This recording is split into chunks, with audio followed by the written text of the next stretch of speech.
કેમ છો મિત્રો? નમસ્કાર. હવે તમે અમારી પાછળ બોર્ડ ઉપર જોઈ રહ્યા છો ગ્લોટીસ લિમિટેડ કંપનીનો આઈપીઓ આવી રહ્યો છે. ગ્લોટીસ લોજિસ્ટિક, બરાબર, કંપનીનો આઈપીઓ છે. કંપનીનો આઈપીઓ 29 તારીખે આવે છે. 1 તારીખે ક્લોઝ થઈ જશે. 3 તારીખે એલોમેટર, 7 તારીખે લિસ્ટિંગ. કંપની 129 રૂપિયા લખે 114 શેર આપે છે. અત્યારે આપણે વાત કરી તો જીએમબી 10% ચાલે છે, બાકી જીએમબીમાં ફેરફાર થતો રહેતો હોય છે. એટલે investment subject to market risk. હવે આપણે કંપનીની વાત કરી. કંપની છે મેડ જે 2024માં એસ્ટાબ્લિશમેન્ટ થઈ હતી, બરાબર, અને તમિલનાડુની કંપની છે, બરાબર. ઓલ ઓવર ઇન્ડિયામાં, બરાબર, કંપનીની ઓફિસ મુંબઈ, ચેન્નઈ, કોચીન, બરાબર, એ બધે આવેલી છે. ગુજરાતમાં કચ્છમાં આવી, બરાબર. કંપની છે એ લોજિસ્ટિકનું કામ પ્રોવાઈડ કરે છે, ઓશન, એર અને લેન્ડ, બરાબર.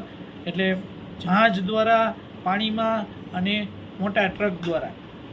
બાકી